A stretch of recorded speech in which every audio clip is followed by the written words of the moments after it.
I welcome everyone, including those of you online this evening. I would like to introduce, we have two board members. That person. First, Mr. Tom Arsupi is board member from Bastrop. Elvis Fernandez is a board member also.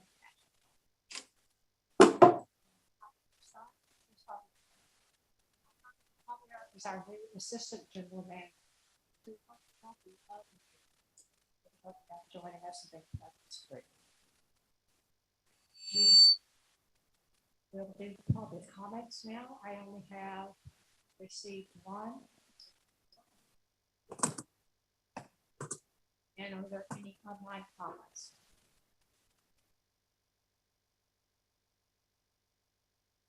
If not, we can let we received an email comment this afternoon. So very brief. I'm just going submitted by Kermit Heaton, Paint Creek Road in Page, Texas. He says, I'm a landowner and owner of a permanent water well in Bastrop County. I'm also one of the ground landowners who participated formally in the LCRA contested case hearing. I'm unable to attend the above referenced board meeting in person or remotely, and in lieu, provide my comments in this letter. I support a rehearing because LCRA is chartered for surface water conservation in the lower Colorado River Basin and is not chartered with the rights to be a groundwater developer. Therefore, number one, the LCRA permit should be denied as submitted. Number two, the LCRA permit, if granted, should be restricted to only immediate on-site support of only LCRA internal activity that cannot be supplied by surface waters. And the only other one I have is Mr. Andy Weir.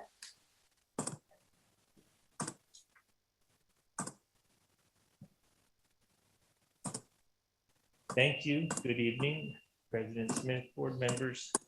My name is Andy Weir. I'm a resident of Bastrop County. I have a domestic well in the Simsboro formation of the Carrizo-Wilcox Aquifer, and I'm here tonight speaking on behalf of Simsboro Aquifer Water Defense Fund, or SAWDEF. SAWDEF extends a hearty welcome to the new and returning board members, because I know people were reappointed. Thank you all for hosting this hybrid meeting so that many more landowners could participate. And we hope you'll consider doing hybrid meetings from other locations where you meet throughout the district. We have a short list, SAWDEF does, of things we hope that the Lost Pounds Groundwater Conservation District can undertake in this year, and things that SAWDEF is ready to work with you on. The first has to do with public information or public outreach. We would encourage you, the district, to come up with a flyer for well drillers and for new well owners that simply shows the impact of the desired future conditions and the potential drawdown in each of the formations. So when someone's considering drilling a well and they're going to go into this formation, they can understand that there's going to be 50 feet, 60 feet, 240 feet of drawdown potentially in that formation. Then they know how deep to drill, how much of that formation to sand to drill into, and they know where to place their pump. The reason this is a win for the district is that simple flyer will save you thousands of dollars in mitigation costs in the future. Since you've undertaken to mitigate wells that have lost water, you want to be able to ward that off. So by publishing this simple public engagement, public information, you can save both the well owner and the district mitigation costs in the future. Second is we'd like to see the district subscribe to a geographic information system portal for your website. The other 4 districts that are in GMA 12 all use this GIS portal. And I think Esri software is the system they're using. But it shows where people's wells are located in the district, shows the geographic formations. It gives them that important information so that they can monitor their own well and the health of the aquifer. Again, it saves you mitigation costs in the long run. And speaking of that, I have 2 comments regarding water levels, because one of the things you can put in that portal is the current water level measurements that the district undertakes. And for Lost Pines, I went on Water Development Board to look at our water levels, and the information has not been updated on the Water Development Board website. So for the monitoring wells in the district, my well, my domestic well, is actually one of those monitoring wells, and you can't find the current water level information. So I volunteered in the past, I'll volunteer again to just do data entry for the district so that we can bring that up to snuff. And then secondly, to share that information with Post Oak, especially the Carrizo measurements that we've been taking, or the district has taken on a monthly or bi-monthly basis, to share that with Post Oak, because they're really working on monitoring the health of the Carrizo and taking action if necessary regarding Vista Ridge project. And then the last deal is to encourage the district on 2 things. One is the special management zone for the Carrizo in Lee County, which you undertook, you directed staff to begin the rulemaking on that last May. And so we hope that this year we'll be able to implement that. And then last, to implement across the district a conservation program. And I'll mention Post Oak again. There you have the ability for landowners to enroll their groundwater in a conservation easement. And then that groundwater is consolidated, and it's considered when looking at the DFCs, the desired future conditions, or in the permitting process or other planning for the district. So it could be part of your water budget, because you are, what is it? Your statutory founding documents require you not only to regulate production of groundwater, but to also work toward conservation of groundwater. So it's well within your job description. Thank you all, and welcome to the new year. Thank you, Mr. Ware. Does anyone online wish to make a comment?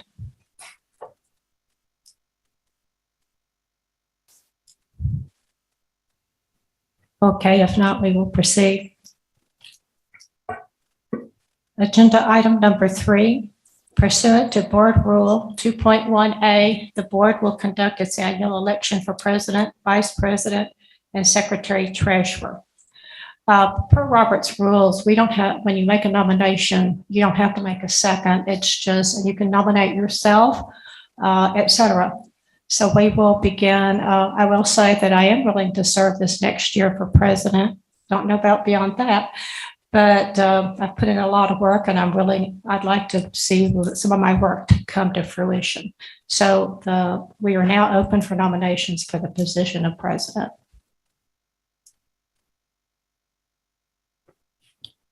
I make a nomination that Michael Summang be for president.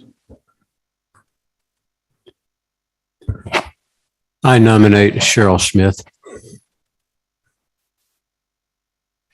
Are there any other nominations?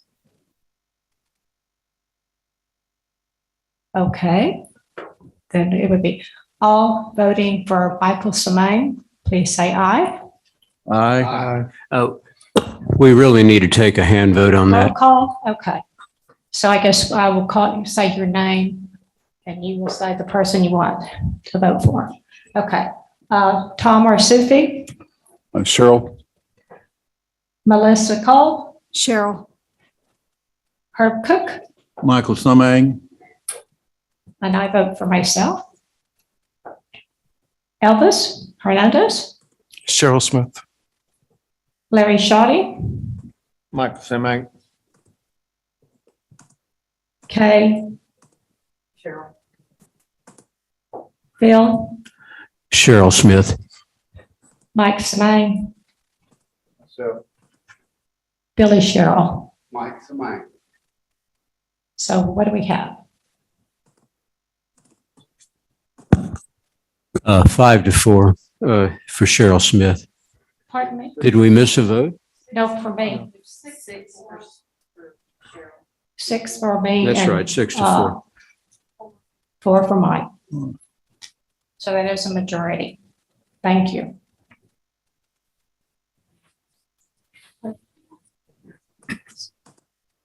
Nominations are now open for vice president.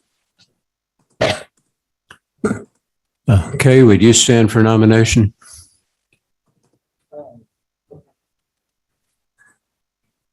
She accepted Did she? Okay. the nomination. Oh. All right, Kay. Any other nominations for vice president? All right. All in favor? I guess we should do it. Since there's only one candidate, I think we can just do the aye, your name. All in favor of Kay for vice president? Aye. Aye. Any opposed? Motion carries. Nominations are now open for secretary treasurer.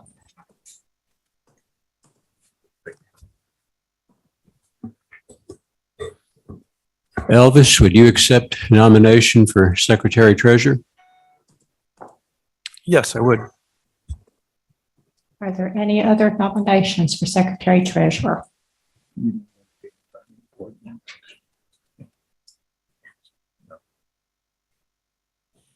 All in favor of Elvis Hernandez for secretary treasurer, please say aye.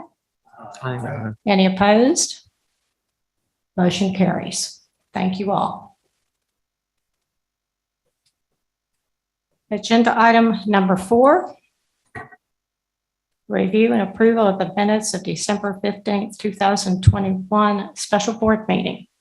Board members, you've all had a chance to review the minutes. Do you have any corrections or additions?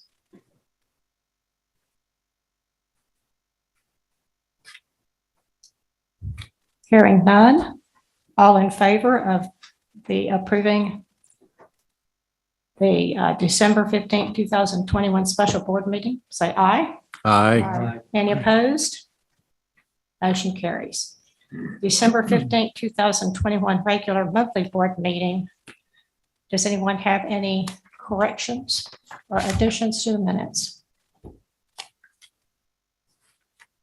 Hearing none, all in favor, please say aye. Aye. Any opposed? Motion carries. Thank you. Number 5, discussion, consideration of, and possible action on modifying district signature authority for banking and investments. Thank you, Madam President, members of the board.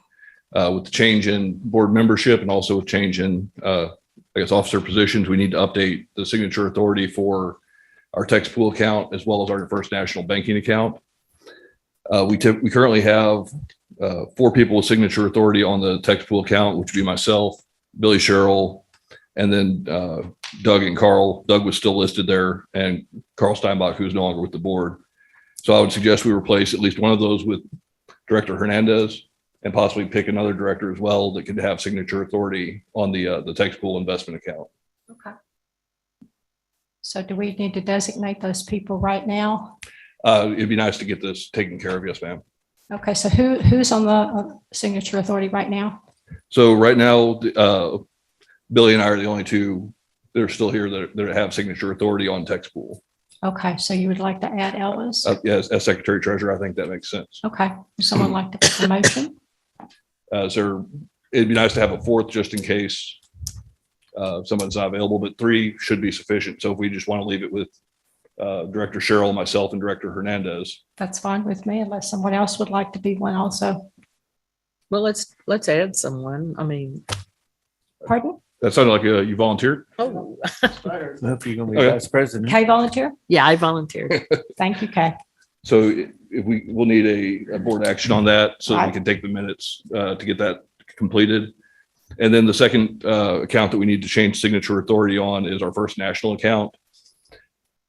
So that would include currently Director Samang, myself, Peggy Campion, and then Mike Talbot and Dave Fleming were the last 2 signatories. So again, I'd recommend that we put Director Hernandez on to replace one of those. And if we want to, we've got enough signatories there that we may not need to replace Mike Talbot, but if we want to put one more on there, we can. Kay, do you want to volunteer for that too? 2? It's I just will. signature authority. I will. Okay. Okay. So would someone like to make a motion adding Elvis Hernandez and Kay Rogers I so move. All right, there's a second, a motion and a second to modify the district signature authority for banking and investments, adding Kay Rogers and Elvis Hernandez. All in favor? Aye. Any opposed? Yes. Yes.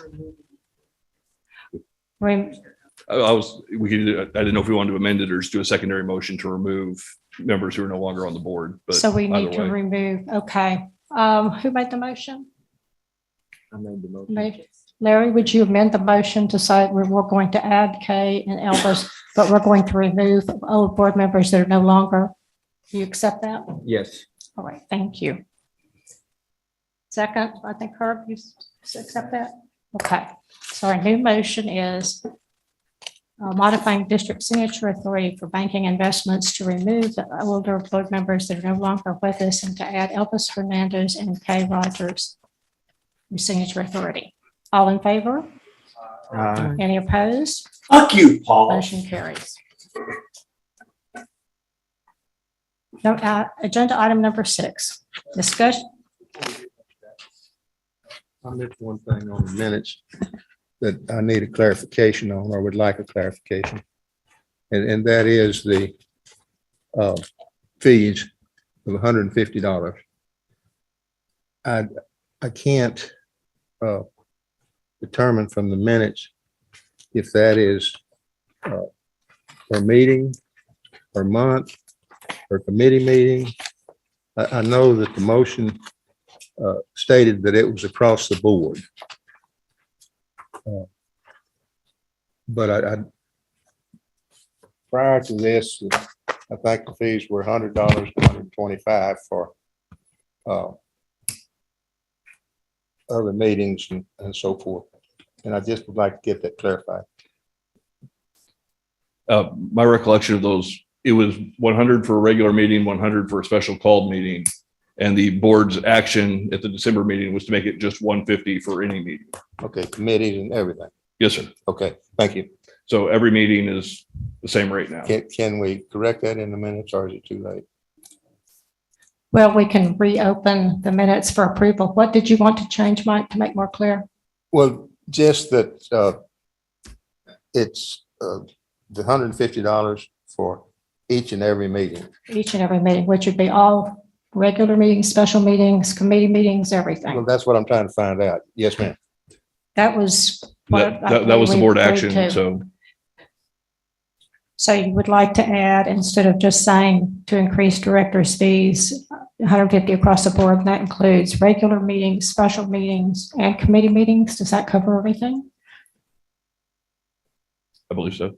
Okay. Board,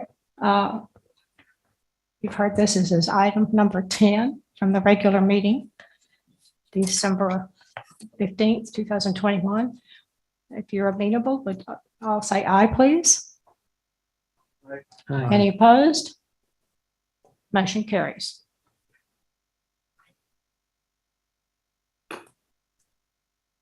Item number 6, discussion, consideration of, and possible action on application to Alcoa USA Corp.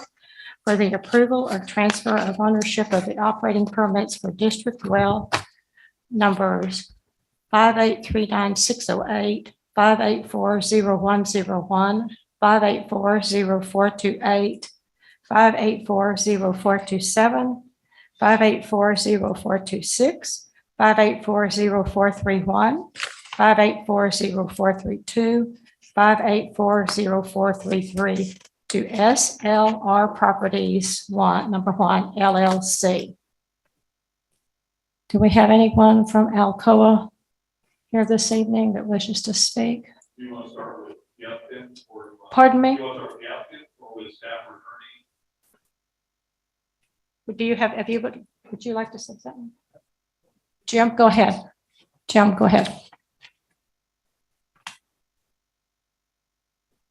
So to answer your question, we do have Alan Gardenhire, previously of Alcoa, currently of SLR Properties. He's here to represent the applicants. What's pending before you, the Alcoa property in Lee County was sold from Alcoa USA to SLR Properties, which is a property development group out of Dallas, I believe. Along with that property sale came multiple wells.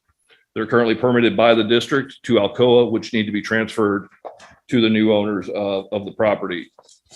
The operating permits in total between the aggregate well fields is approximately 2,000 acre feet per year permitted for municipal use. That water is primarily served out to Manville Water Supply Corporation, and another 1,849 acre feet that's permitted for agricultural use on the property, hay irrigation, aquaculture, and other uses on the Alcoa properties. So all told, we're looking at just under 4,000 acre feet of permits that are requested to be transferred from Alcoa to the new property owner, SLR Properties. The applications we received from the applicant has been copious and a good paperweight, but they have addressed the questions that we've asked for in terms of data and information.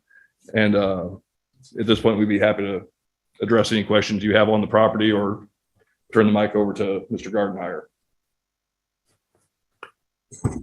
Jim, Yes, sir. I don't know who to address this to, but are the uses that SLR is going to put the water, have they been identified, or are they different from the uses that Alcoa had previously identified when they were going to, Yes, sir. So we are strictly transferring the permits as written from one owner to a new owner. The place and type of use is currently unchanged. If they want to make those changes, they would have to come back to the district to file for those changes as the new owners.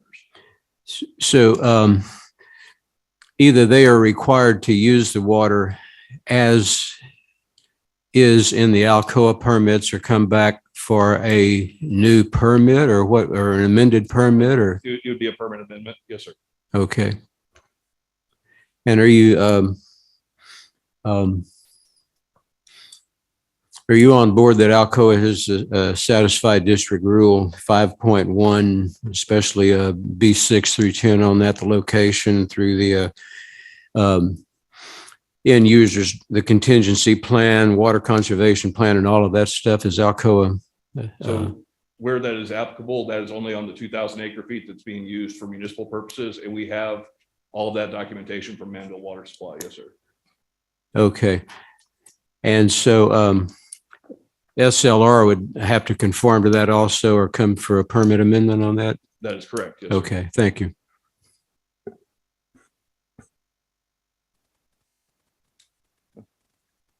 If nothing else for me, Mr. Gardenhire, would you like to speak to the board?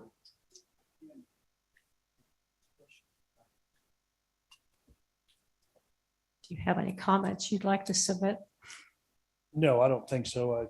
He did a great job. It's just an application transfer to the new buyer group, and having worked with Alcoa, and looking forward to working with the new buyer group as well. So, Sir, could you speak into the mic more?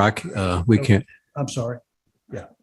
I work with Manville quite a bit in the role working for Alcoa. So continue to just work with Manville and make sure that we're abiding by all the rules of the districts.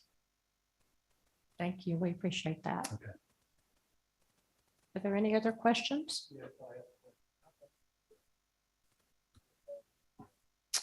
We don't have any proposed plans to drill new wells in Lee County at this time. They are doing some test wells in Milam County associated with a recent permit application that was approved by the Post Oak Savannah Groundwater District. Right. They have started some of those test wells.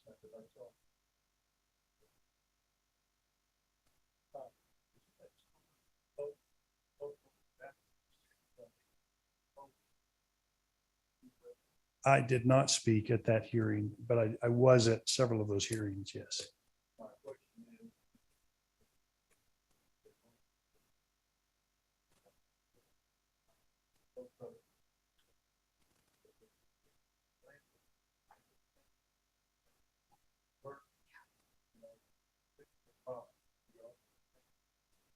Yes, having worked with Alcoa for years, and I know the comment I think that was made that Alcoa has a history of helping and working to mitigate issues with neighboring landowners.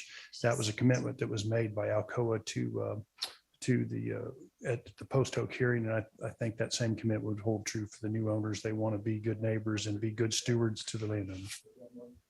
Okay. Okay, we're drifting a little bit out of the purpose of Yeah. this agenda item. Thank you, sir. Thank may you. Have a seat. Mhm. All right. Action to approve of the Alcoa USA Corp. for transfer of ownership of the operating permits for the district wells as listed in agenda item number 6. All in favor? Any opposed? Motion carries. Item number 7, discussion, consideration of and possible action on the Lower Colorado River Authority's motion for rehearing dated November 22nd, 2021 on the district's decision on the applications of Lower Colorado River Authority for operating permits and transfer permits for 8 wells in Bastrop County. SOA docket number 952-19-0705. I believe the board wishes to adjourn into executive session. Executive session of the board pursuant to Texas Government Code Section 551.0.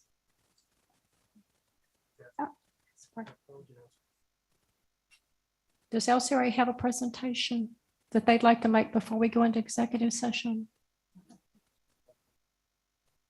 Would you care to make any comments before we go? Okay, Mr. Ellis is going to make some then before. Go ahead.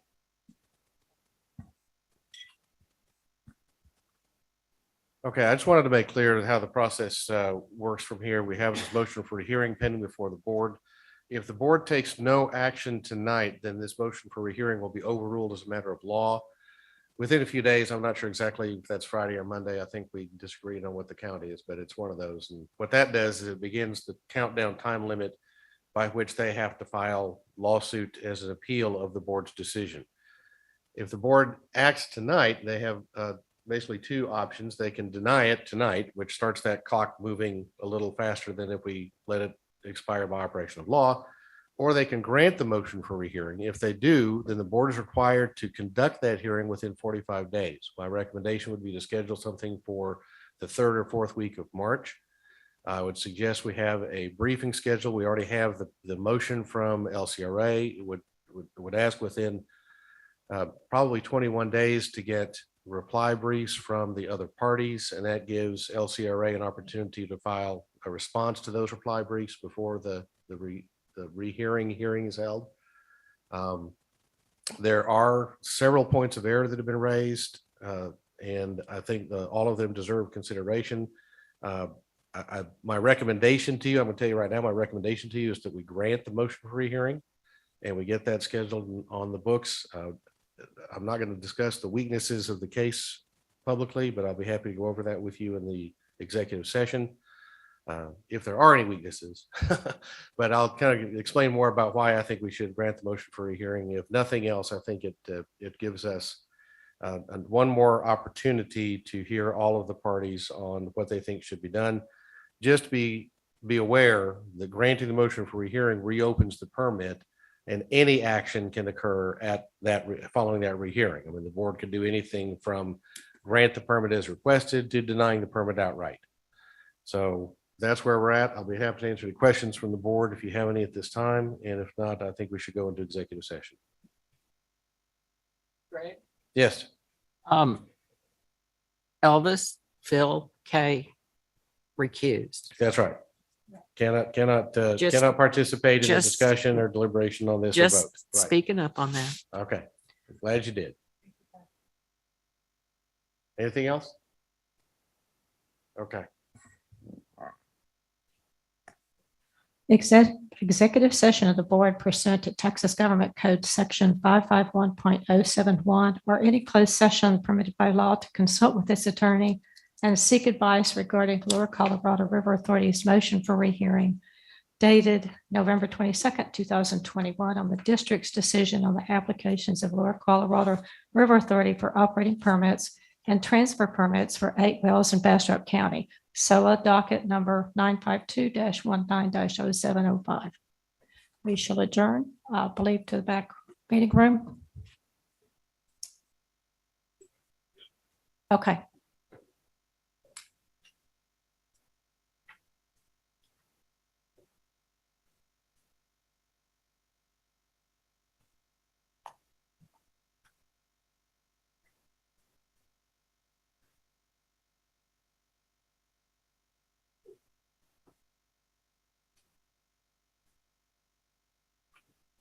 This way.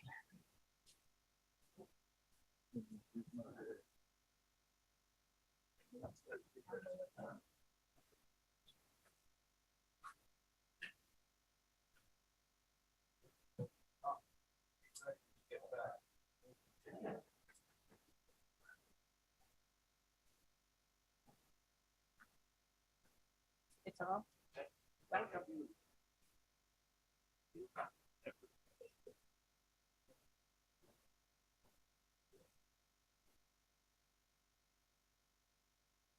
I also saw November, December meetings were quite short.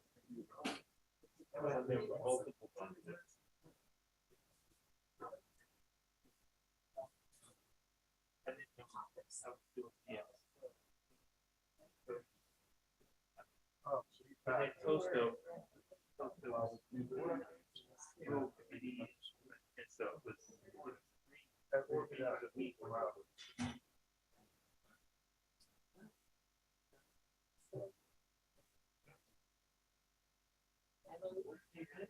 Oh, it's weird. You know to talk to office that, so. The website. Right. Yeah, I'm reading the website. chart. So. There's a lot on the website there's a lot on the website that's not. Like there's an alert thing right on the first page on the left. There's never any alerts. I mean, I can go on and on. There's like a, 3-4 things that are just like that, where you click on it, there's nothing and there will never be anything there. But it was designed for like county.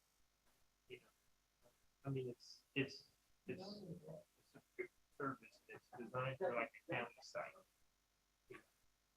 So you could have like a bird band alert, like I just got my red flag warning. And there's like an e-payment, there's an e-payment link there, so you can pay. Pay stuff, we'll never use that. And then you can log in. I actually logged in. I saw you were in there. You were a member, and you were able to log in like through Google. Then you get additional links, but most of those are useless and garbage as well. They're paying for a lot of stuff that they're not using on that website, and it's not very. There's a lot of duplication. The stuff on the left is not useful at all, and that first page just keeps scrolling way too fast. I mean, we need to. Jim Taunton says that they're up for renewal for an update, and that they had called him, and he was going to get me involved in the loop to just redesign the whole thing and all that garbage. I want gone. Put the functional. I'm going to try to make it a lot like the Post Oak. Well, that EIS portal, something that, because even when you look at Smitty's, Texas, I mean, they've got 2 people in their whole office, and they've got their GIS. All he does is subscribe to it, and their guy takes the data, gives it to Esri, and then populates the map. Because all of the aquifer stuff is all those sheet files. That's all on water development board. It's all free. I've got it all online. So it's a matter of getting that data and getting it on. Well, so they've already got the portal with the aquifer stuff, everything. Everybody's got that. Okay. Great. All you need is a spread. All you need is a separated CSV file of your well data, and you will populate the flow data. Everything else already Yeah, I know her. But she And the guy to talk to is Bobby. Talk to Bobby over at Post. Yeah, I exchanged an email with him already. Because He gave me the name of his developer. he does, he's in charge of all of that. Yeah, he gave me the reference to their website and the contact to their guy. So I was gonna call and contact them. I'm waiting for Jim to get me in the loop.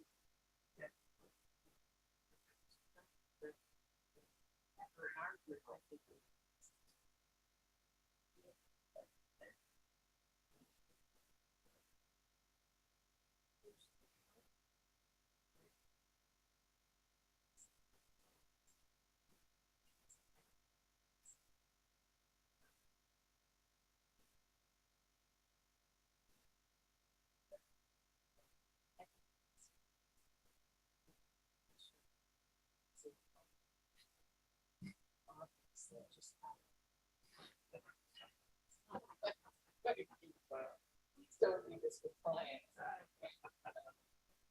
Or, you know, it was the backdrop. It looked like an office, but you know, you didn't have your shirt on. You're joking, but he had a towel around his neck on one call. Yeah. There's a video. Yeah, we're pretty creative.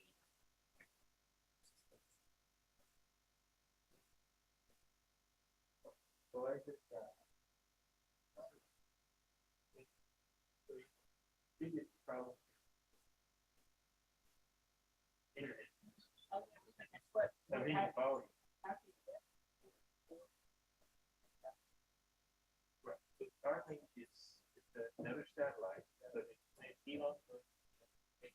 But it's lower satellites, and so the latency is just like the stuff here. It's like Not quite. 50 milliseconds.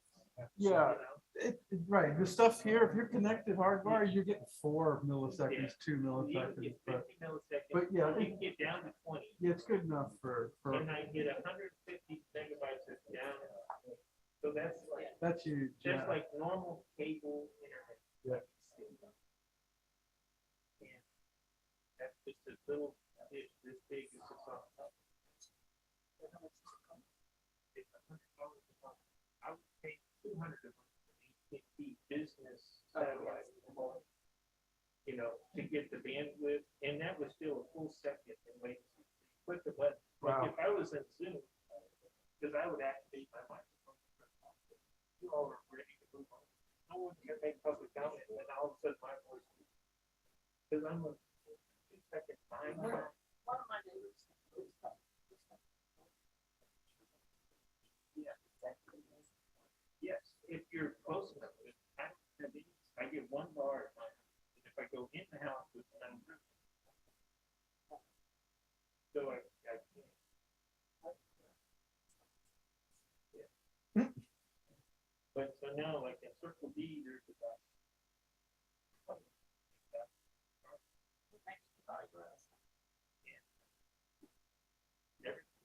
They're like happy.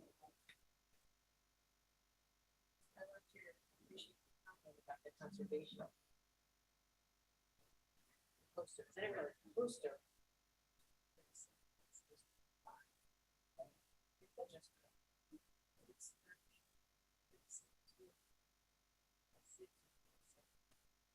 Isn't that one of the deficiencies of the audit? Where the audit said that they're not doing enough for conservation, and there was one other item kind of similar to that, with public outreach. Couple, yeah, the education was one. Education was Yeah. one, and I think,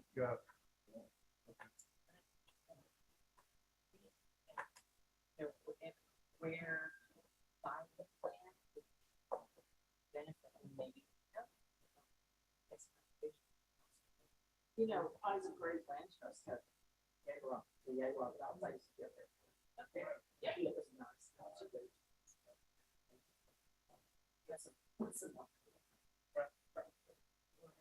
Yeah. So I was thinking of, I mean, so one of the deals. Brainstorm. They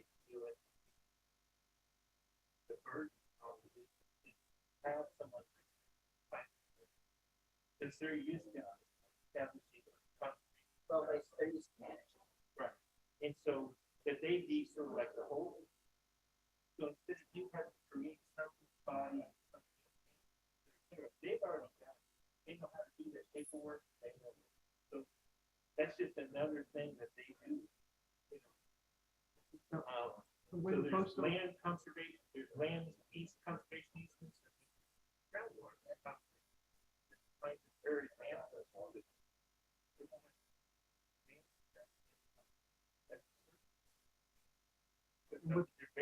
What they end up doing in Post Oak is they take folks that are willing to put up their rights. They then subtract that from the mag. So it all boils down to mags and DFCs. Yeah, it's more of a mathematical kind of exercise. So my concern is that all that could be well and good, but if folks keep raising the DFCs whenever they need to, and whenever they come close or think that they're going to approach DFCs, well, you just raise the DFCs. In which case, these conservation efforts are for nothing. Raising DFCs whenever they. So that's my concern. Is that it's all well intentioned, but if the districts keep all raising DFCs, then you're just giving their water rights away for nothing. Well, now, Post Oak, They pay for that. so they give you, and they just decided to redo the rates. And so they've got 10 and 20 years, and they're gonna allow 30 and 50 years. Sign for that, and they'll pay you $25 an acre per year for 15 years if you assign that to them. And so there's also the last night board meeting, that whole program and that spreadsheet of all their current payments. And so they're spending $329,000 a year. They're paying people for conservation. And most people are taking in $2,000 to $6,000 a year on conservation of their water. That's because they've got relative rights. So that's how they calculate it. Oh, okay. Wow. But that's where they came up with the rate. But I wasn't even proposing paying people. They're giving us a place to put it so that you all could then write into the rules. You have to write into the management plan. We're going to consider the conservation amount in that balancing of production and conservation, et cetera, and we're really going to make the math, work. And so the other thing we've asked for is looking at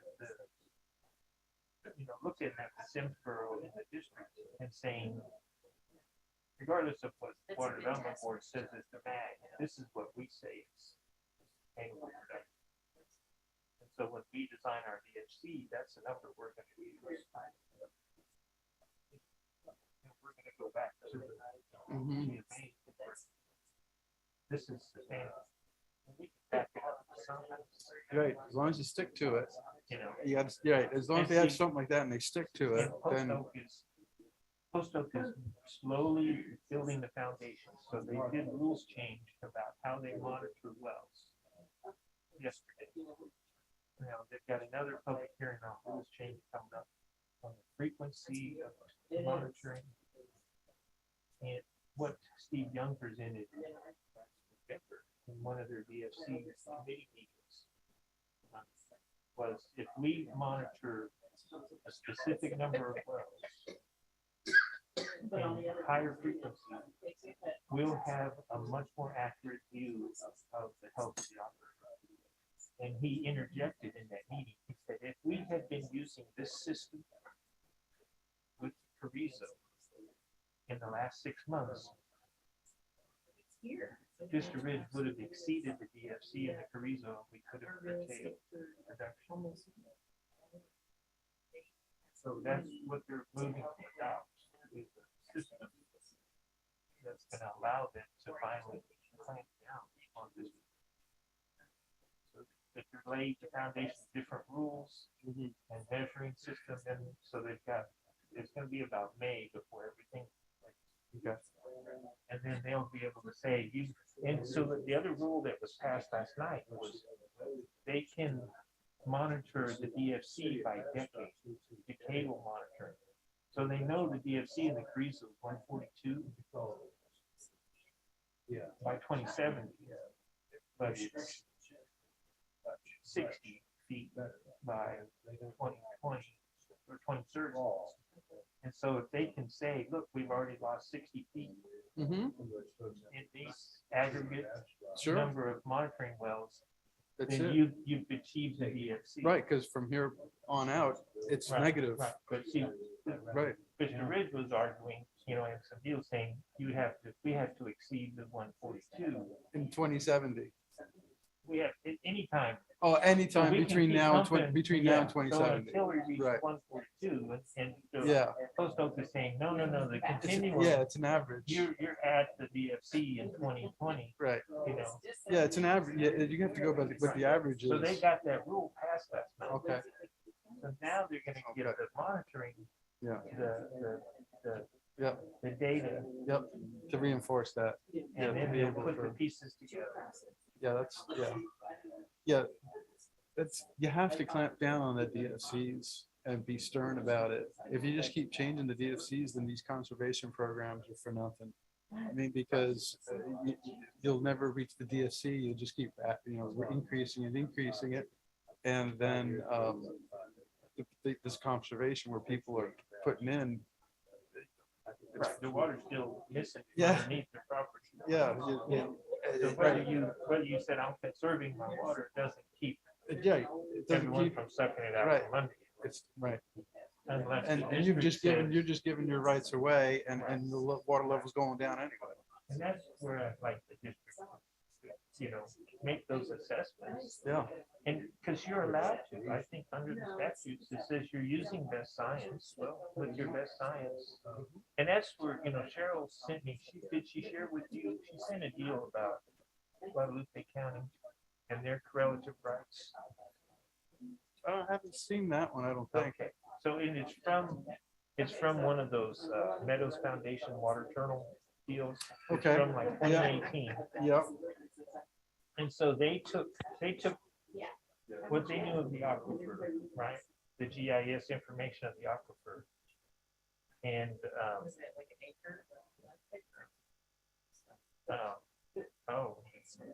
oh my God. All right.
Pardon? You want to keep that memo?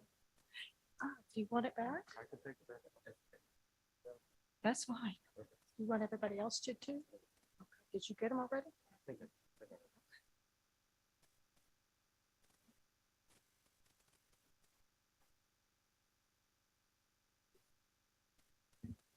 We're still waiting for one board member.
We are back from an executive session at 6:59 PM. No votes were taken. We are ready to proceed. This is item number 7, discussion, consideration, and possible action on Lower Colorado River Authority's motion for rehearing dated November 22nd, 2021. Do board members have any comments or discussion questions based on our meeting?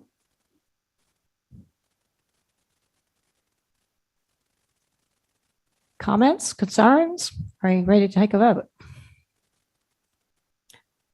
Mr. Ellis has made a recommendation for rehearing. Would anyone like to make that motion or another motion? I would follow Mr. Ellis's recommendation to grant the rehearing. I would make a motion to do that. Okay, we have a motion for rehearing from Melissa Cole. Do we have a second? I'll second it. A second from Larry Shoddy. I don't think that. All in favor? Any opposed? Motion carries unanimously.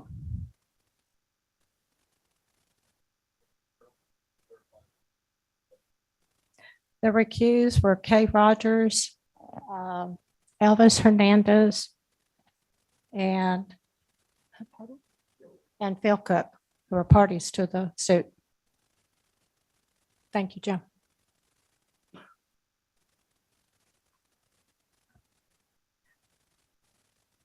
Greg, do you have anything else you want to say? Do we wish to schedule a hearing? Board members? What would you recommend, Greg?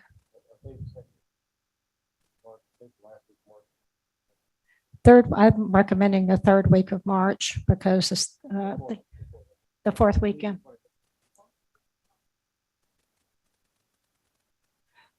Yeah, we do have to, but we could say we'll schedule it a certain week and then see if we can get. Yeah, we can get a location and exact date when we know what those are, but if we can give them an idea, then we can work out a briefing schedule with them. Okay, I'm looking at the March schedule right now. So are you suggesting March 28th through April 1st or the week before that? The 3rd week is the 21st to the 25th. March 28th through April 1. Board members? Availability? Any concerns with the hearing date? We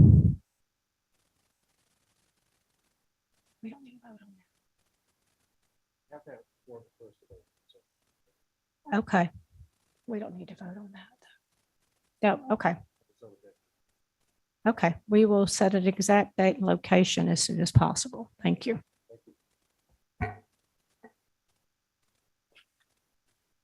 Item number 8, discussion, consideration of, and possible action on district surety bonds for any directors and/or district officer or employee. Mr. Totten?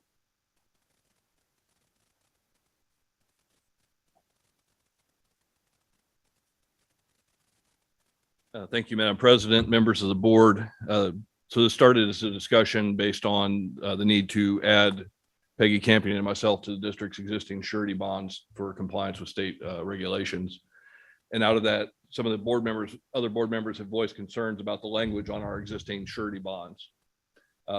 We worked with Greg Ellis and a couple of insurance providers and found a new surety bond that does not contain any language that Mike or Kay found particularly odious. So my recommendation, it's Western Surety. It's issued by a company, Insurance Net, out of Wharton, Texas. It's used by a couple other GCDs within the state. And it will meet all the statutory requirements that we need. So with the board's approval, I'd like to go ahead and transfer the board's existing surety bonds over to this new company and also add Peggy Campion and myself to those bonds as well. And that's what I'm looking for tonight. Board members, do you have any specific questions for Mr. Totten? I know that there were specific questions at the last meeting in December, or perhaps you've already discussed it with Mr. Totten. I know Kay Rogers, Mike Samang, you had concerns. Have your concerns been addressed?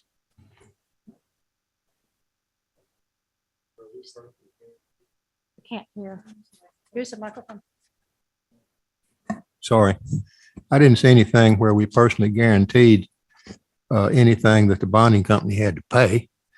And that's what concerned me to start with. Are we getting released from the bond that we are on? We'll make the transition from the existing bond to the new bond. I think there may be a 30-day notification period. So we'll start that process and make that transition with the board's approval. Well, that's fine with me. Greg, have you looked at that? Yes. Coastal Bend District is one of my clients. So that's where we found that particular company and that particular bond. I think it's adequate. Okay. Well, that's fine with me. Kay, do you have anything? Jim, when you get the canceled bonds, would you let us know or Yes, sir. give me Yeah. a copy of mine or something like that? If you'd like copies, we can do Yes, that. thank But yeah, we'll keep you informed as we make that transition, Okay, assuming the board votes to make that switch. okay. Yes, sir. I'd just like to be sure we don't have a time lapse in the point. No, sir. We'll structure it to make sure that one bond comes into effect, the new bonds come into effect before the old ones lapse. But like I say, I don't want to start the new ones that have too much of a concurrence. So we'll try and stagger it so that there's at least some overlap though. Well, the thing about it, Larry, is the new bond is $10,000. What they wanted us to sign, the company that we've dealt with, what they wanted us to sign is that we agree to be personally liable on any expense that the bonding company had. Their attorney's fees, anything they had to pay. We agreed jointly and severally to pay all of that. And I wasn't going to do it. And so that issue is remedied with this new company and this new bond. Right. So as long as nobody hits under that old bond, if in fact that indemnity was on the old bond, and I do not recall, I don't think I would have agreed to it back then either, but I don't recall it being there. Cheryl, do you want a motion on this? Yes, if everyone's questions have been answered and you're satisfied, if you would like to make, anyone else have any questions, concerns? If not, okay, I'll accept the Yeah, motion. I move that we direct the general manager to pursue changing our bonds over to this Western Surety Corporation that was given to us in our packets. Okay, and not just for the board, but also for the staff members as Yes. well. Accept that amendment, Yes. Bill? All right, we have a motion and a second to go forward with the Western Surety new company for district, district surety bonds for all directors and officers or employees. All in favor? Aye. Any opposed? Motion carries. Thank you. Agenda item number 9, discussion, consideration of, and possible action on a resolution adopting a district professional services policy. Jim, would you like to address this? Yes, ma'am. Madam President, members of the board, it was, this resolution was included in your packet. It's resolution number 2022-0201. This resolution is designed to bring us into compliance by creating a policy governing district policy on professional services. And essentially what this says is the district will follow all applicable state laws regarding retaining professional services. I'd be happy to address any questions you might have, but it's pretty straightforward. Yeah, this was part of the, I believe this came out of our audit from last fall. Is Yes, that ma'am. not correct? Right. So we'll be meeting some of the requirements of the audit by passing this. Do any board members have any questions, concerns, comments? And you've all read it, take it. And I entertain a motion to approve.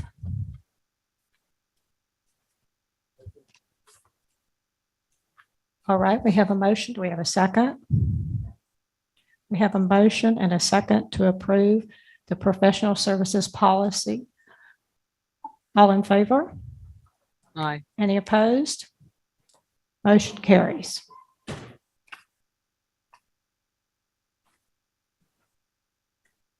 Item number 10, discussion, consideration of, and possible action on applications submitted to the district's groundwater mitigation reimbursement fund program for reimbursement greater than $3,500. There's a second part to this about suspending reimbursement requests, but we're going to go ahead and act on the district's, the first part of this agenda item. Mr. Totten? Thank you, Madam President, members of the board. Just prior to the meeting tonight, the district's financial committee met, reviewed the pending applications, and made some modifications to the requested amount based on previous board actions, removing the cost for warranties, taxes, and pressure tanks. What we have tonight is approximately 2.5 months worth of applications that have come in since the last time we moved through this process. The board, after making those modifications to the applications, with the exception of one application that needs slight modification and one application that's being set aside for the time being, the total comes out to $45,874 for those applications, and that's, I believe, 8 total applications. So that, somebody from the committee want to speak to that, or? Jim, Yes, ma'am. I need to clarify. So on the application that you said has been set aside, Yes, ma'am. can they remediate that? I mean, So- wasn't that something we talked about if they want to come in and So we amend have, that? we have one that needs a secondary signature on the Form 300. All Right. of the applications were properly signed and documented, but the Form 300 they missed. That one is included in this total. Right. The one that's not included in the total was the application that said you can't put anything down our well. Right. So we pulled that one out entirely. Okay. While we can circle back to that after Okay. the board makes other decisions, but for Okay. right now, that one is off the table. Okay. Board members have any questions? If not, I'd accept the motion to approve the amount of $45,874 for the reimbursement mitigation program. Everybody else. Pardon me? So that will cover every application received to date, with the exception of the one that's been set aside due to not wanting to participate in monitoring. And we still have the open question about how to deal with replacement wells. We have, I believe, 4 wells that had to be replaced entirely that we need a policy on. But this closes out all the mitigation received up through, essentially through today. This, that, What if, new application comes in tomorrow with Well- $3,500 over the, We're going to talk about that in a okay, minute. That's the next part of the discussion, sir. okay. Yeah, because the 45,874 does not include requests that were under $3,500. Those are considered at the office by Mr. Totten. Is that correct? Yes, ma'am, but we haven't, I think we've had one of those in the past month. Okay. So everything that's come in lately has been over that $3,500 limit. Do you happen to know if we approve this, how much the total would be that we've spent, just an estimate? I believe $153,534. It's pretty accurate. Okay. I had about 3 minutes between the end of one meeting and the start of the next to do it, so I may be off by a couple, but Okay. that's a total of 36 applications, which brings us to an average of about $4,300 per application. Yes.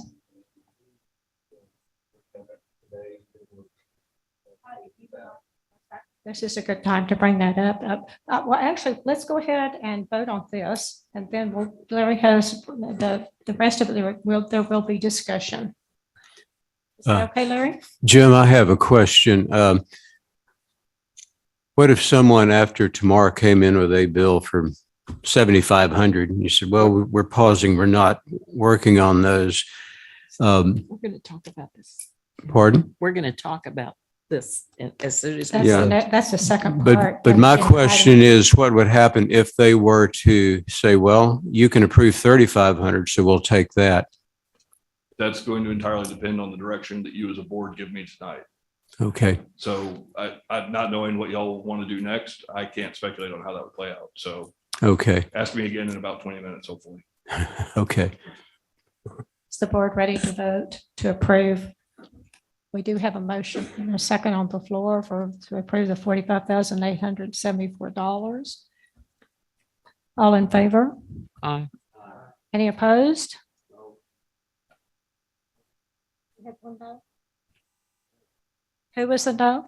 Mike Sabang. Oh, Mike Seming, thank you.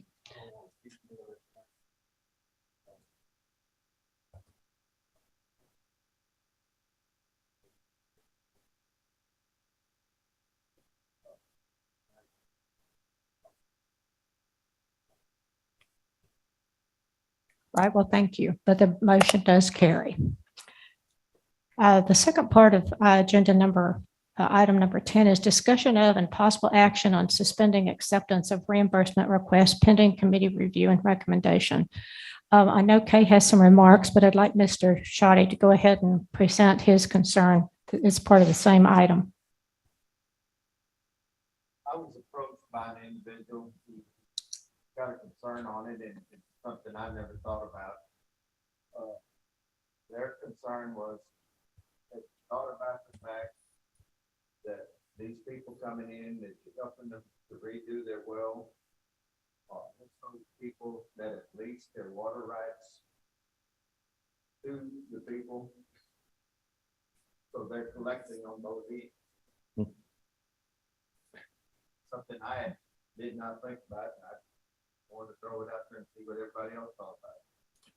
What I can say is that to my knowledge, Vista Ridge does not have leases within Lee County. All the Vista Ridge associated leases are in Milam and Burleson counties, to the best of my knowledge. So that is not to say that there are people who have applied for mitigation who have their water rights leased to Gatehouse or Recharge or another project that is not currently having an impact. But as far as projects that are having an impact, Vista Ridge, to my knowledge, there are no leases in Lee County. Larry, do you know of any leases like that or is it just the potential or is there some actuality? This person told me that there are people out there, people that would pay, that do have their water rights leased to companies. Now, he didn't say which company or anything, and I never thought about the fact that it's on the county lines too, but to me, it is a little concern. Mhm. Well, and I certainly appreciate that the position and the concern that raises. And there are two ways, I guess it could be, you could look at this situation and maybe this is something that would encourage people who were under lease to reevaluate the nature of the leases that they've signed. Not necessarily make a decision one way or the other on it, but maybe help kind of bring into focus, what these leases could, what these projects can mean to their neighbors. And I can share stories offline about things that happened in the district's past that kind of touch on that as well. But as of right now, that's not something that we look at in terms of cross-referencing the known leases with applications. Well, that does apply to if, since the program is being considered for suspension, based on review, that could be part of the review process. I'm not sure what we will find, but we could surely consider it. Any other questions or comments? I know Kay has some comments next. Kay Rogers, please. Yeah, the committee met, we met on January 26th, and we also met tonight before our meeting started. And one of the offshoots of that, we gave direction to our legal counsel to pursue a joint effort concerning cross-boundary impacts with Post Oak Savannah. So we've instructed Natasha to begin that effort. And we also would support suspending the mitigation program effective tomorrow and direct the general manager to accept no more applications until such time as we can reevaluate the scope and the funding of the program, how to handle replacement wells, and revise the application project. So we need to discuss this, but that's what we came up with. We need to do a serious reevaluation of the program immediately. Okay, do you think that pause should include the 3,500 or under that Jim can act on his own at this point? I think the suspension needs to be just entirely. Okay. That was my impression of our discussion. Someone Yeah, else may it have a was. different impression. Would there be some way of notifying the well drillers who think that it's status quo? Well, we'd also do a press release. Right. But in the immediate term, first thing we need to do tomorrow is there's really only 3 drillers that are working that area right now. Right. So we can reach out to the 3 of them, Good. possibly reach out to Post Oak as well, because they have connections to drillers that operate adjacent to us. And that'd be the fastest way to get that word out, and then follow that up with the press release. Great. Thanks.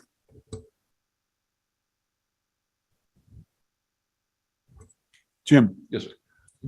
would you be able to do a data analysis of the wells that have gone through and received funding for mitigation and cross-reference that with leasing?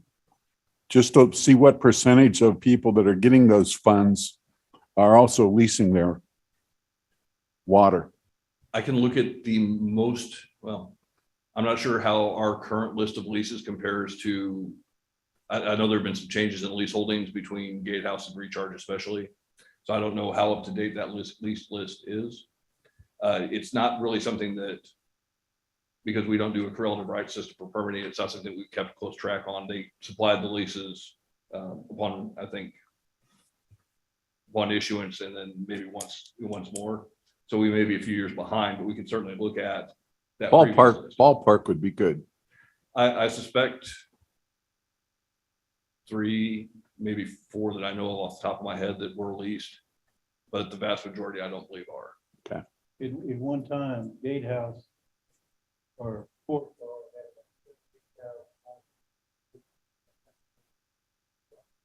Yes, sir. Yeah, they have.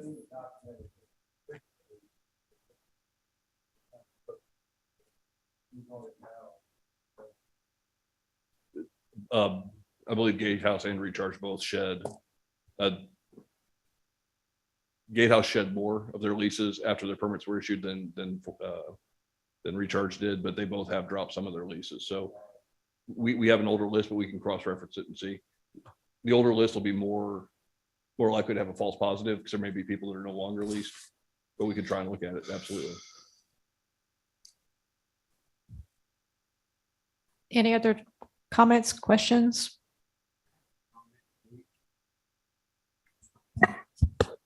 Through no fault of their own, that well went dry.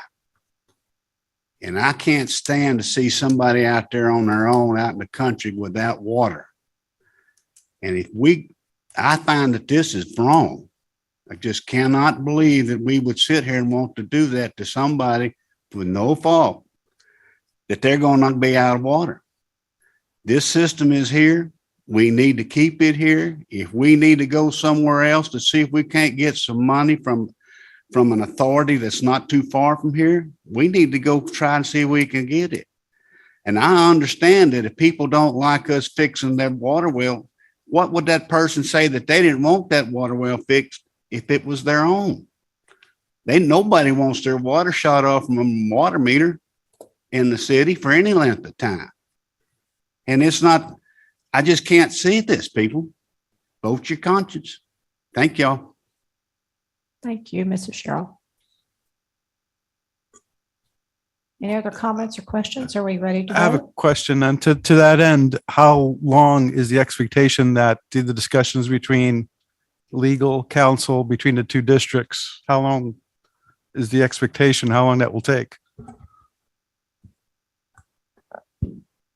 Director Hernandez, we've initially talked about a very quick schedule to find a resolution by the end of this spring.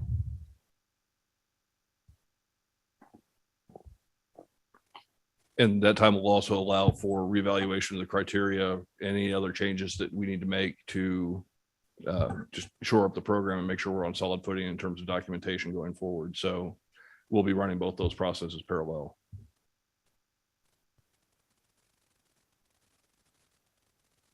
Anyone else?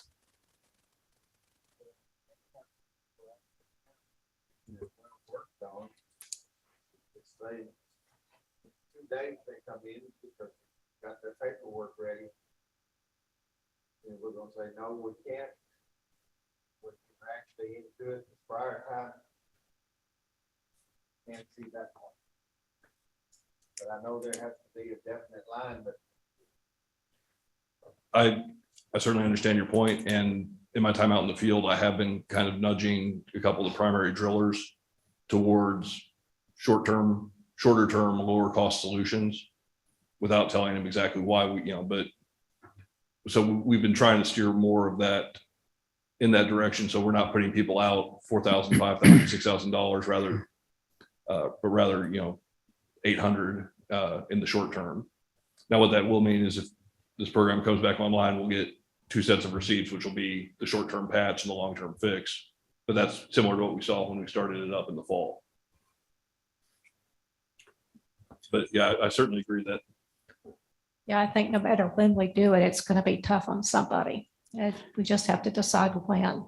If you extend it by a month, then we may get a rush, lots of people coming in. On the other hand, there's pros and cons either way. Natasha, do you envision a few weeks or what? I have the same concerns that Billy and Larry do on that these folks have acted in good faith and all of a sudden they're going to get a no where everybody else got yes. Or is there some way that they could bring these to Jim, and with Jim's recommendation could be brought to the finance committee to make an exception? I'd hate to see some folks left in the lurch like that. I understand the concern and am sympathetic to it, but there is also the perspective that the water levels are being lowered by no fault of the district. And so, the district isn't saying they're not going to support these landowners at some point, but they want to find a sustainable way to do that.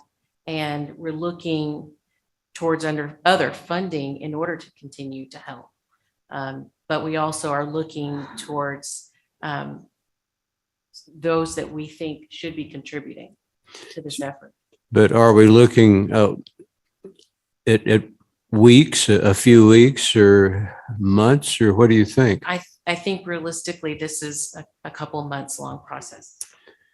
Again, at the bare minimum, because this is board action to start the program, it'll be a board action if you choose to suspend it. It will also take a board action to bring that program back online. Yeah, I understand. So pie in the sky, optimistic, the fastest it could possibly be would be you'd be down for a month. More realistically, maybe April before we can come back to this. Okay.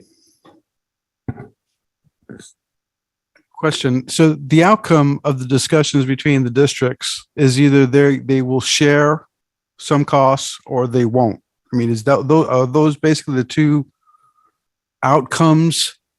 Because if it is, then if we continue and they agree to provide some funding back, there's no harm in continuing. So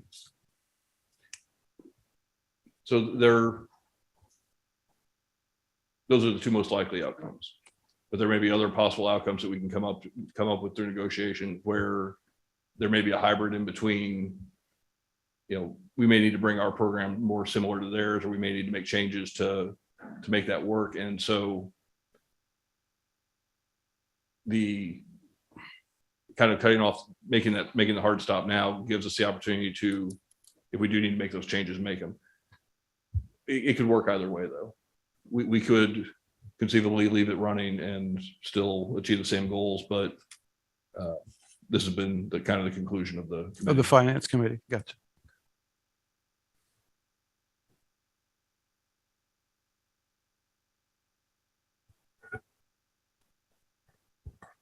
If there are no other questions.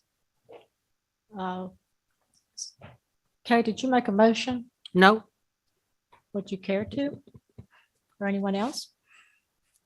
yeah, I'm going to make a motion that we suspend the mitigation program effective February 17th, 2022, while we reevaluate the scope and funding of the program, while we discuss how to handle replacement wells, and while we revise some of the applications and other surrounding documentation that's used in applying for this. Okay, Totally, until it gets fixed. okay, we have a motion and a second. I'm not sure I can repeat it exactly as Kay said it, but she's suggesting that we suspend acceptance of reimbursement requests. The funding, that we need to reconsider the funding, the scope of replacement wells, and the documentation that's required before we accept the request from the applicants. Is that adequate, Faye? Okay. You know, I made a misnomer here. I didn't mean to use the word fixed. Okay. Would you like to restate that?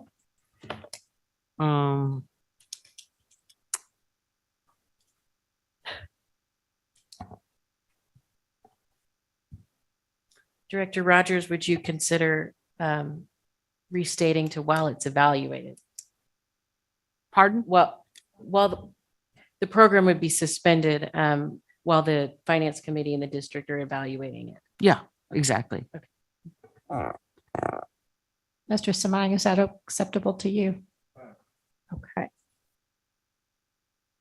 So we have a motion and a second that we're going to suspend acceptance of reimbursement requests pending. That includes not just those over 3,500, but also those less.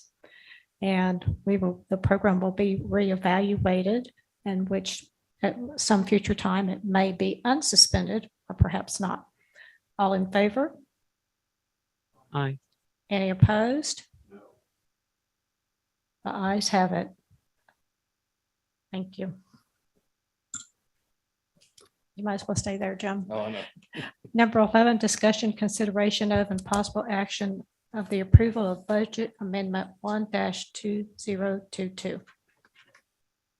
Thank you, Madam President, members of the board. This is a budget amendment, housekeeping leftover from last year, seeks to redirect $7,950 from function 7200 SCADA Tech Services and put that money instead into function 8136 Director's Compensation. This is just a end of the year budget balancing amendment that needs to be corrected for our 2021 budget. If you have any questions, I'd be happy to address them.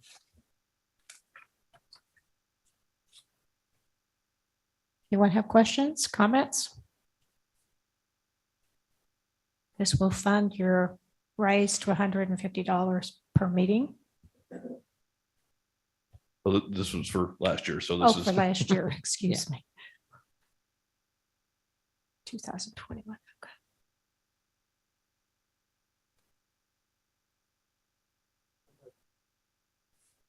Make the motion. Okay, is there a second? Second.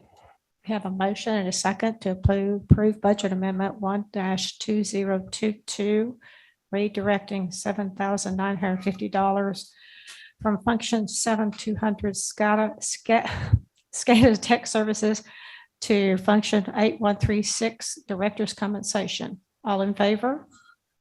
Aye. Any opposed? Motion carries.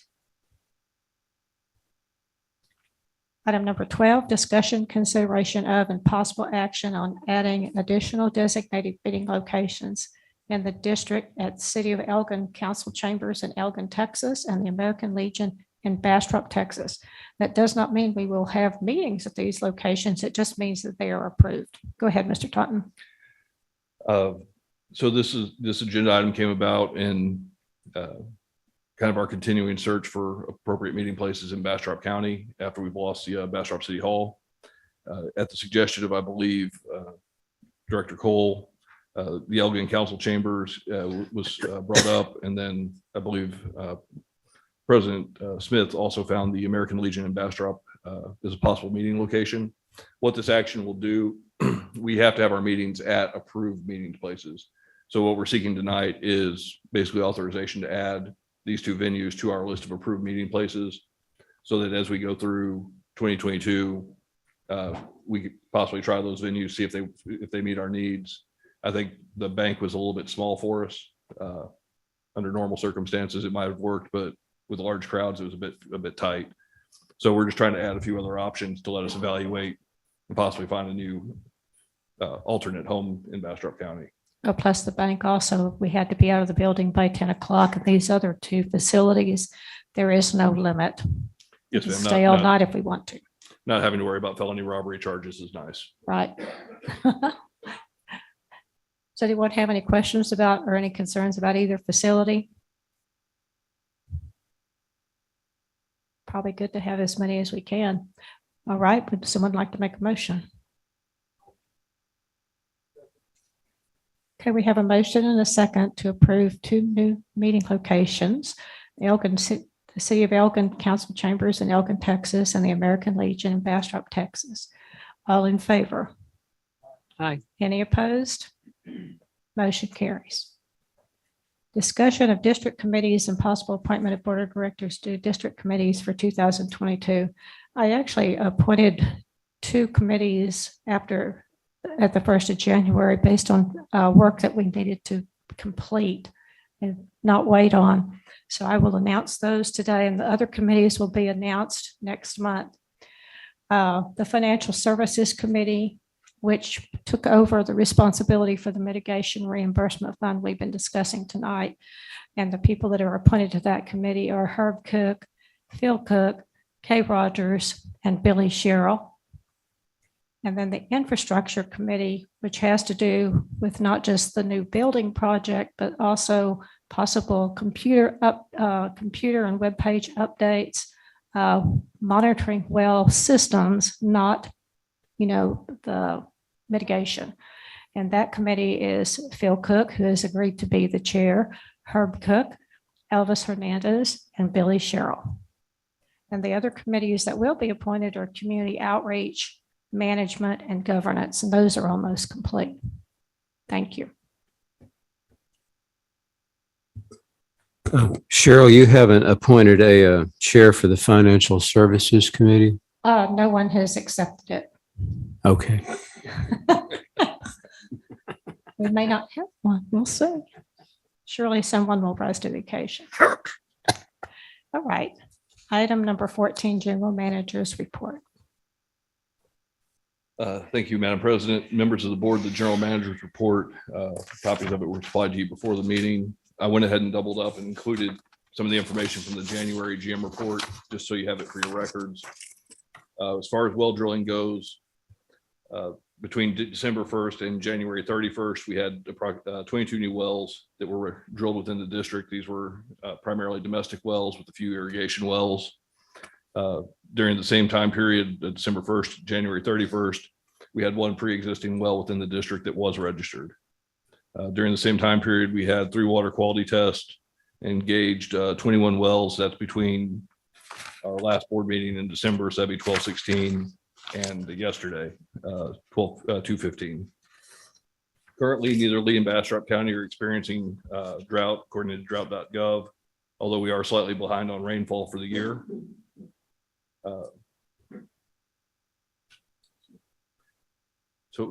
I guess, yeah, district staff is will be working with the governance committee once it's appointed to develop a new employee manual for the district. A copy of the draft employment manual was part of your packet tonight. We'll try and get that finalized, hopefully for the March meeting. But depending on how fast the committee can get together, it may be the April meeting before we have a final recommended employment policy. Similarly, we'll be working with the finance committee to finalize a investment policy for the district that'll cover district investments, and that'll bring us into compliance as well with the state and the audit that we had conducted in the fall. GMA 12 met at the Post Oak Savannah offices on the 21st of January to review the draft explanatory report, and then reconvene on the 28th of January to adopt the draft explanatory report for the desired future conditions. That explanatory report is now with the Water Development Board being reviewed. So the next major step there will be to have the TWDB declare that administratively complete. At that point in time, that marks the end of basically of the DSC process and the start of the new one. Once that's done, we should have new mags sometime late, I would say late summer this year. So we'll be waiting for the Water Development Board's approval on the draft explanatory report. And then once that comes, we'll wait for the new mags this fall. Let's see. The Alliance of Groundwater Districts, Texas Alliance of Groundwater Districts, had their fall or winter quarterly meeting. We were able to take Javier to that meeting, and he was participated in their new GCD boot camp program, which is a half-day water law, hydrogeology kind of a crash course. I think based on his feedback, that may be something we could consider for new board members in the future. I figured it was better to waste his time than potentially waste one of y'all's. So now that he's given us good feedback, we'll consider using that program. The report kind of outlines the other presentations that were there. There was nothing that really earth shaking in terms of presentations while we were there. The other committee activities have been summarized already regarding meetings of the financial committees and infrastructure committees, so I won't touch on that right now. And I guess we'll end up with, we still have the pending permit for the city of Bastrop. They're seeking 3 additional wells to be aggregated with their existing well J on Excess Ranch. The total aggregate permit will be 6,000 acre feet. We sent the administratively complete letter yesterday. So we have to begin scheduling that for hearing in the next 60 days. So based on tonight's action, we're going to have a very busy 60 days, but we'll make that work. Did you say the 3rd week in March was the deadline for that, or is that? For this, it should be early April. Okay, I was just wondering Yes, sir. if we could put it with the other. No, I believe Hearing. it's 45 days for LCRA and 60 for Bastrop. So Okay, we've okay, got a little bit more time. okay. There's also a more hefty notice requirement for the Bastrop hearings. Right. We have 20 days of, if we wanted to have it at our next meeting for Bastrop, for example, we would have had to have made the decision and posted the notice yesterday. Oh, we can't do it. Right. So it'll have to be late March at the soonest. Additionally, we are still processing Aqua Water Supply's request to add a new well to its aggregate S field, which is located southwest of Bastrop. This will be a no increased amendment, so we'll just be adding a new well to that existing permitted well field. Usually this is done to make up for instantaneous capacity. So if they've got wells that aren't quite producing at the same rate that they used to, adding another well that, you know, can pick up an extra couple thousand gallons per minute, or I'm sorry, another 1,000 gallons per minute, helps maintain pressure in the system during peak demands. So it's usually kind of a way of rebalancing an older well fields.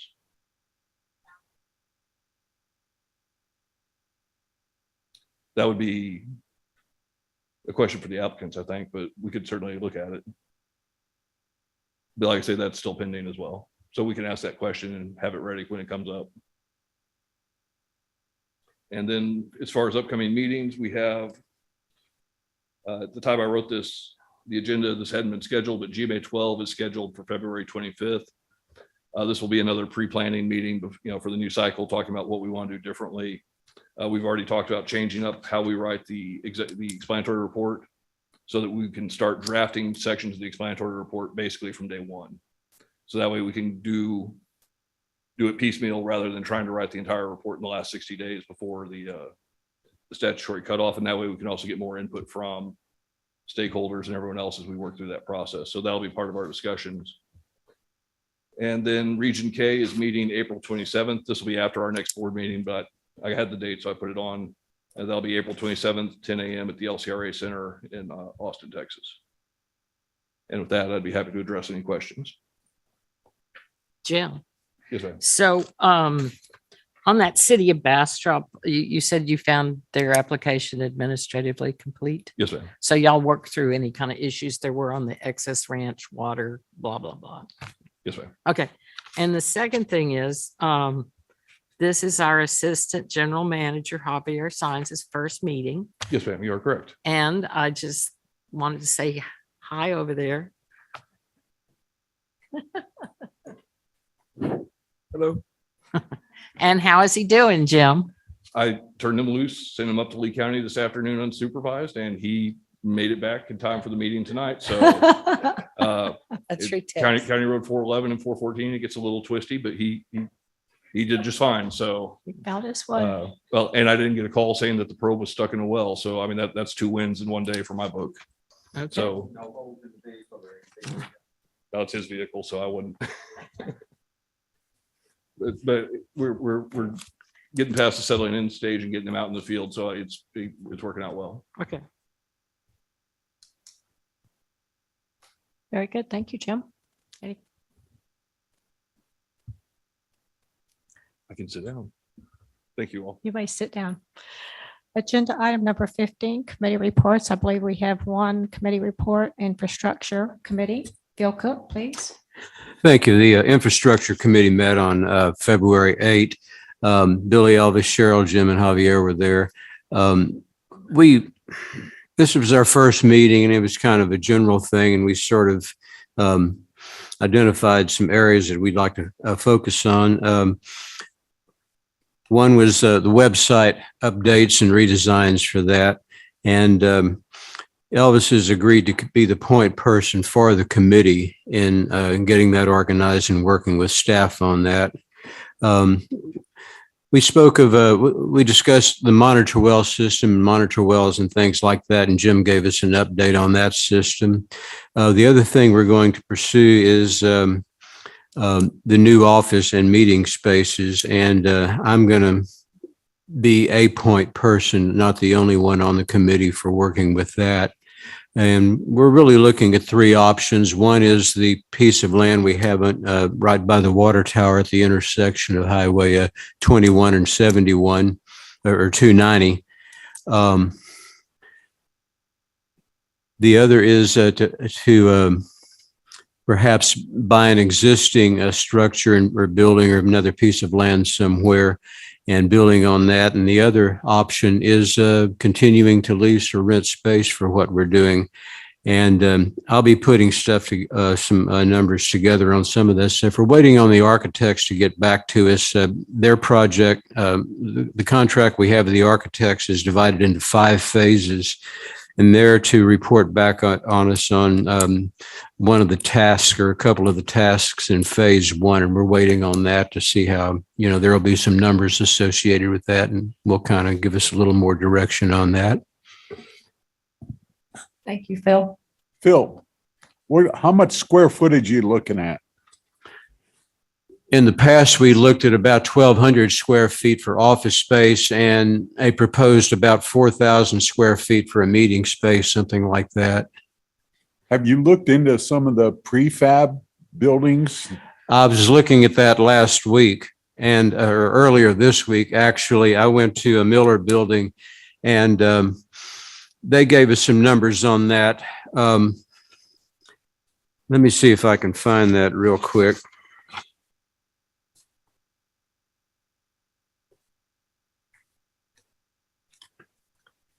Yeah, for the 1,200 square feet, the materials are almost incidental on both of these. It's kind of amazing. Now,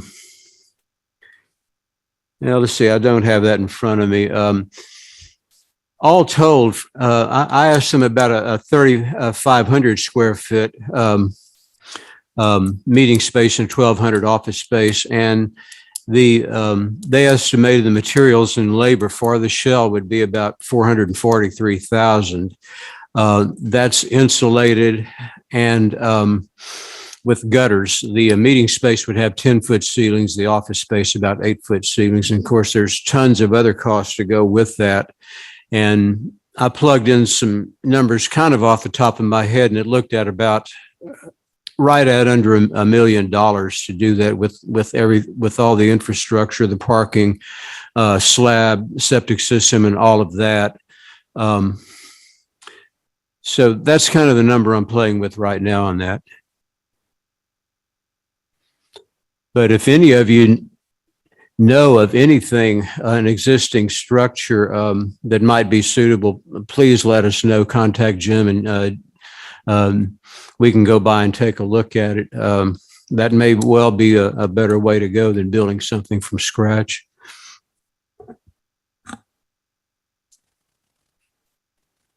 Any other questions for Mr. Cook? If not, we will move on to item number 16, discussion of Lost Pines Groundwater Conservation District legislation, related legislation, and or activities occurring that affect pertain to the district and the groundwater. Mr. Ellis?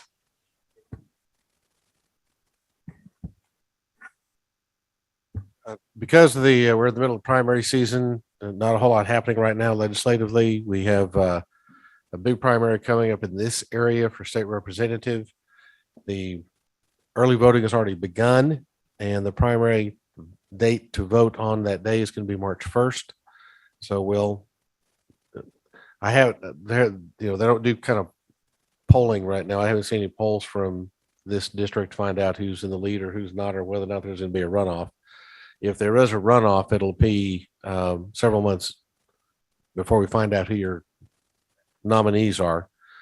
But we'll be keeping an eye on that and certainly working with the nominees to make sure they're fully educated on the issues before this district and what this district's here to do. And based on the fact that at least 2 of the candidates have been to your board meetings before, we think there's a very strong interest in groundwater issues in this area, and we hope that they continue that interest, and we hope to be able to work with whoever gets the nomination and whoever wins the seat. There haven't been any even interim charges made yet, which is very unusual. Usually they're out, but the long special sessions, lengthy special sessions they had kind of delayed that process, I believe. I suspect now that we're not going to see any interim charges until after the primary is held on March 1st. And then we'll probably, because of COVID, we'll probably have a very truncated interim hearing process. I think what we're going to have to do is kind of what we did last time, which is present our ideas and comments on those interim charges in written documents rather than trying to provide any in-person testimony. But we will see what they do. I haven't heard anything from the chairman of the House Committee or the Senate Committee about any plans to hold any hearings at any place in the state. And I'll let you all know if that changes. Be happy to answer any questions.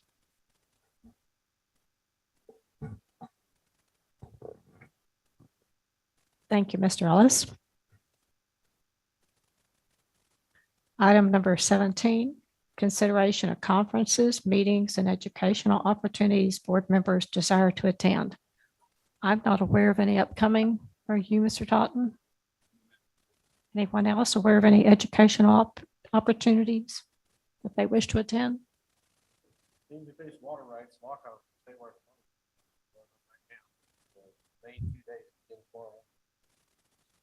A lot of us got the packets. And then there's a replay of it on March 30th and 31st. Right. All right. Agenda item number 18, consideration of agenda items, calendar and events. This is the part of the agenda that if anyone has any discussion items that you would like added to future agendas, this is the time to suggest them. And then we would do our best to put them on, as soon as we possibly could. Does anyone have any suggestions? I have a question. Sure. Today we just adopted a new professional services policy. Is there any need to review the existing professional services to determine if they are in adherence? No. Okay. Good. Okay. That works. We just signed his. If y'all give me the policy, I'll be able to do it, make sure I have compliance. Oh, yours? Yeah. I have personally reviewed them myself, and it's something that I would say that the governance committee would look at. And if the governance committee thinks it's necessary, then we'd be brought back to the full board for consideration. Does that sound okay? Yeah. Thank you. You're welcome. Anyone else? So our next meeting is scheduled in March is scheduled for Giddings. So that'd be at the public library. Yes. I realize we put off the January meeting out of concerns for COVID. Are we comfortable with going back into the public library for the March meeting? It would be nice if we could have hybrid, but I know that it's not set up for that, right? No, ma'am. Maybe someday. Maybe someday. So we'll plan on the Giddings Public Library for March. Other board members, are you comfortable with that? It seems like the majority is agrees to that. So March, what is the date again? March the. I don't have my calendar. And we'll adjust the start time based on the length of the agenda, either 6 or 7. Okay, that would be fine. And then we have tentatively talked about going to City of Bastrop for the April meeting. Oh, excuse me, City of Elgin. I misspoke. And I also want to thank Melissa Cole because she's the one that scoped that out and got that set up for us. And it's free and we can stay. It's in the back part of the library, just above the door. It says Civic Center, but it's where, I guess perhaps it used to be a civic center, but now it's set up for the city council. So it'll be similar to the Bastrop or City of Bastrop arrangement, not exact. So that's just tenant. I'm thinking that's what we'll do. Anything else? And then we'll work on calendaring LCRA and City of Bastrop hearings for Yes. late March and early April, respectively. Yes, it would be nice if we could do maybe the both at the same time. The calendar, I don't think the calendar will allow it. We'll have to look at the calendar and count the Well, days. and I'll need to talk to the attorneys because Right, that's true. just on how that's going to be structured, it may not be possible to do both. Yeah, So okay. We'll do the best we We'll get to can. work on that and we'll coordinate with you as board members to make sure you're available as well. Anyone else have anything else this evening? If not, we are adjourned at 7:56 PM. Thank you all for coming.